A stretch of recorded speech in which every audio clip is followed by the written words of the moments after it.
Aku yo njaluk ngapura bapakne Sri aku.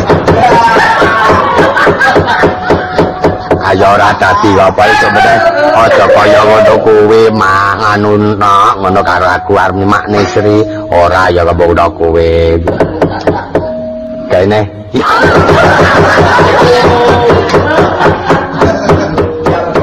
Tembiang pisan. Sing kene iki apane? Kuwi duwite kuwi tak jaluk.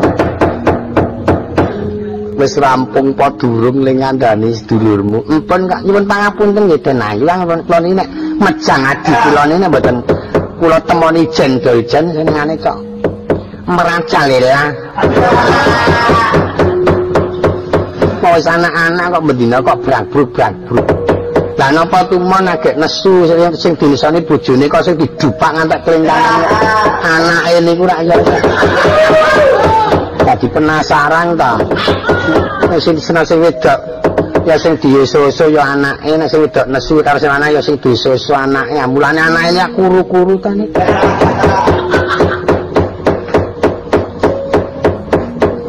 Nek sing jenenge Saron kok awake ngantek kuru, bocah semono gedene urung bisa omong.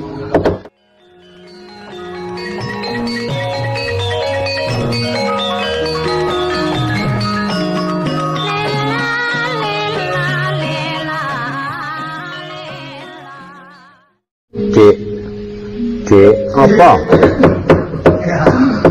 Barang sing jenenge tresna jati ku ya angel. Iya. Raya ta? Wong aku karo kowe iki ya ngrumangsani dadi wong wadon. Nek aku ora weruh kakangmu wae 3 dina lah aku komeng seminggu kakangmu mulai wis komeng kok aku. Iya. Kaya ngono kuwi dek zamane isih pacaran. Kakangmu ku nek goleki aku biak-biakan. Nek wong aran ya tresna ya dhewe ya somong karo aku. Nek aku ki ora ndek apa-apa, Dik. Mboten dados napa. Aku sesuk gelem dadi bojomu ning kudu tok tukokke gamelan.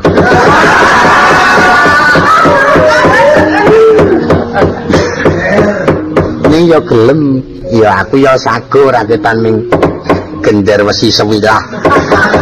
Ngunjugil mripat. Gender wesi sewilah ki nggo apa? Reka-reka wae kowe iki. Yu. Sing jenenge wong tresna iki ya kaya ngono kuwi kok. Nah iya. Nah saiki iki angger milu ngono nek ora pamit karo aku ya. Mas, kowe lunga? Iya. Aku melu. Kuwi jenenge nek lunga kok ngono kuwi nyeleweng-nyeleweng ngarepan. Adate ndang angger lunga kuwi aku kudu nyeraki aku, ngrangkul aku. Nek kok lunga mak blenes. Aku nesu. Nah iya. Kaya kowe kuwi nak. Lemu bebayan karo bojomu kuwi aja bendina kok nesu wae iki aja. Kudu disabarake kowe kuwi nak. Awit kowe iki sedulurku enom.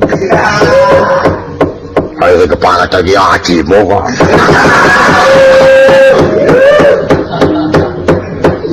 Nek ora kepala telah kowe ya ora bakal piye-piye wong senengane iki cok ngono kowe to.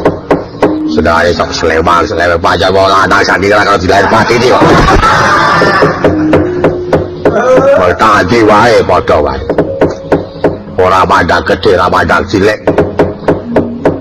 Ora pandang saya nek dalan wis.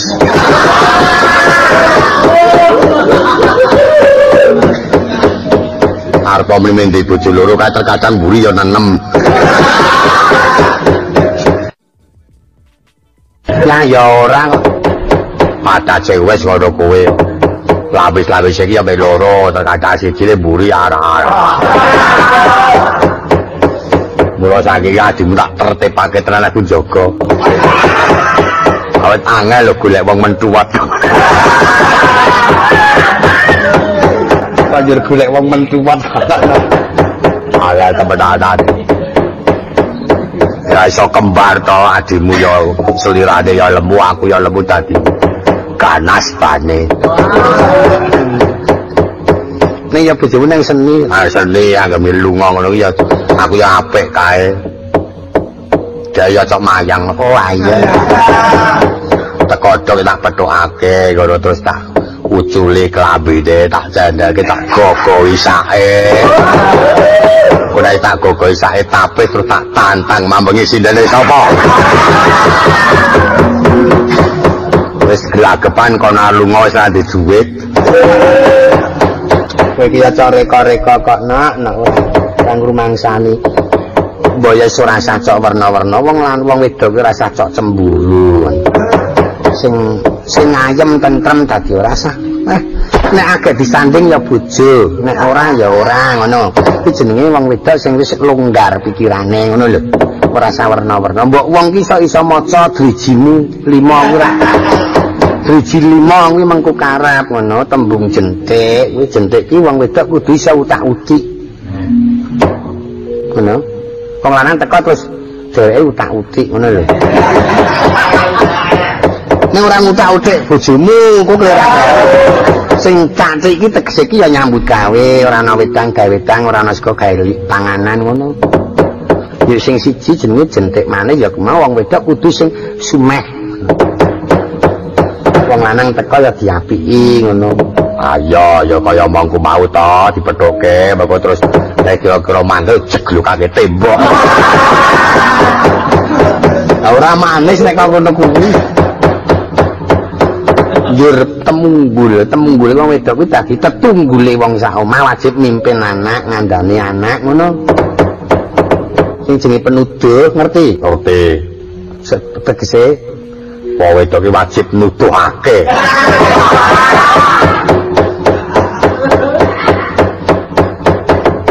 Kok karo kungko nuduhke apa? Tegese wong wedok ki wajib nuduhake, tegese gawe saran kuwi becik ngono. Nek kira-kira tumindake sing lanang kuwi kemajuan dundurke, yen kemundur diajokke kuwi jenenge nuduhake tumindak sing bener. Ora kok nuduhke njur bojomu tok eneng-eneng ki ora. Ayo.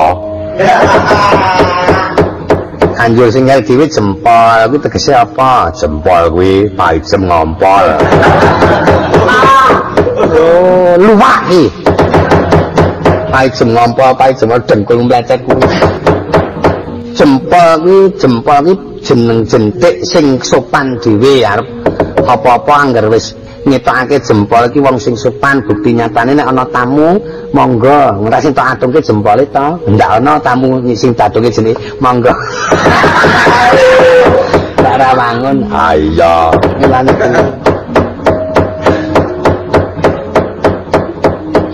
kono kuwi ya nak.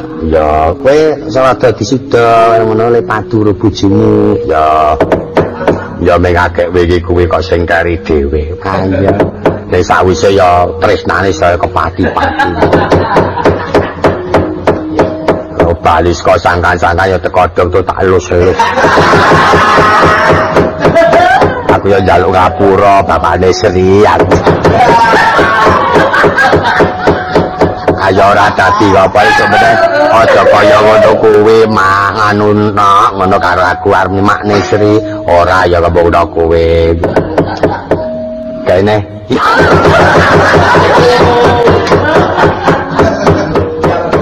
tembyang pisan sing kene ki apane kuwi duwite kuwi tak jaluk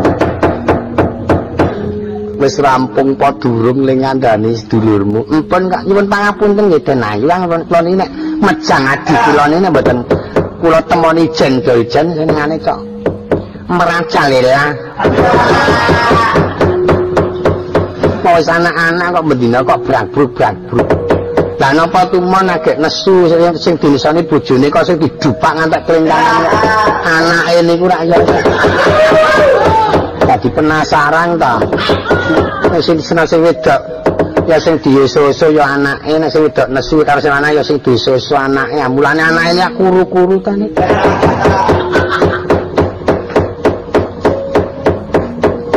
Ya sing jenenge Saron kas. Awake ngantek kuru, bocah semono gedene urung bisa omong. Kang Mas Patih Udawa apa Yayi? Sampun dangu wiwit rikala enjing menika wau ngantos saengga sepriki Rama mboten kondur-kondur. Yo Gandeng wis rada sawetara suwe ora tau sowan ana kraton Ngastina mbok menawa. Iki negara Ngastina ana kalibetan sawetara, mestine Rama uga melu ngembat watang aputung jung Kumbalurut. Awit ing kono kalengganing patih kang uga gedhe tanggung jawabe marang negara Ngastina.